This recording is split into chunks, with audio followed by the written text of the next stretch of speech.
So Kant is a deontologist. He thinks that in order to act in a morally correct way, you have to do your duty and respect other people's rights, and just not really care about the consequences of your action.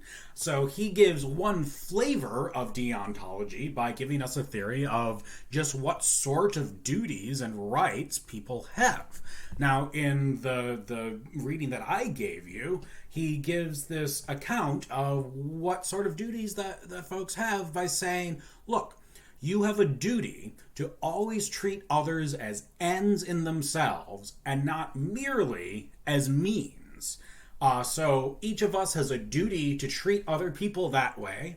And similarly, each one of us has a right to be treated that way by other people. So if we treat others as mere means to something, then we're doing something morally wrong. And if someone else treats me as a mere means, well, they're violating my right and they're doing something that's morally wrong. Now, of course, you probably are wondering, and a lot of you have been puzzling out as you read Kant this week, or Honora O'Neill's take on Kant.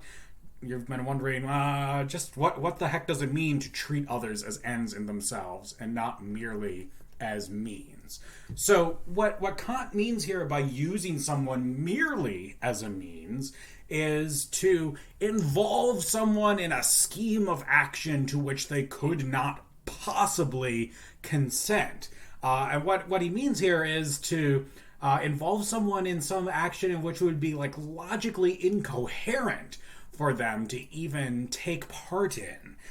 So it's easy to see this through some more concrete examples. Now, in particular, Kant has in mind here instances of false promising or lying to other people. So if you think about false promising, where you promise to do something for someone, but you're like, you've got your fingers crossed behind your back, you're not actually intending to do what you're promising to do, that person might think like, oh, okay, that seems like a good deal. If I go help move out of your apartment, you'll buy me dinner.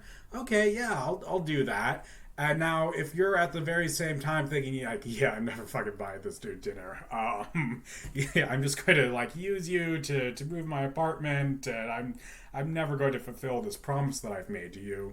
Well, it would be incoherent for me to actually enter into that agreement with you in which I agree to help you move in exchange for you buying my dinner, because I'm operating under the assumption that you're going to buy me dinner. And if I knew that you were just faking it, like it wouldn't even be an agreement, right? Like I couldn't even possibly consent to that agreement because there'd be no agreement to consent to. You're promising me to buy me dinner, but you're actually not, because you're not going to buy me dinner. So these kinds of actions in which you lie to someone or go back on a promise, that just makes the whole endeavor of telling the truth or entering into a contract or promising to not make any freaking sense.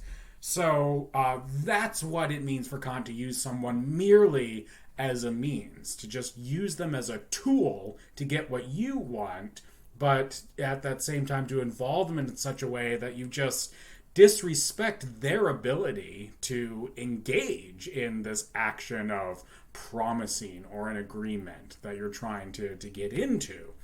And crucially for Kant, what you're doing when you are treating someone as a mere means is that you're disrespecting what he calls their autonomy. Now, autonomy comes from the ancient Greek words auto, which means self, and nomi, which means law. So your capacity for autonomy is your capacity to give laws to yourself. That is, to decide for yourself, to use your reason to decide what kind of person you're going to be and what kind of life you're going to live, to make your own decisions about what kind of maxims or principles you're going to live your life by.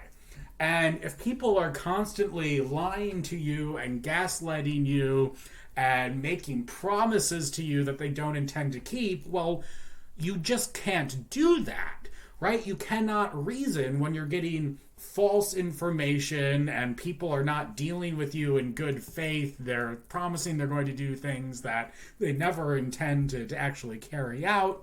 That undermines your autonomy.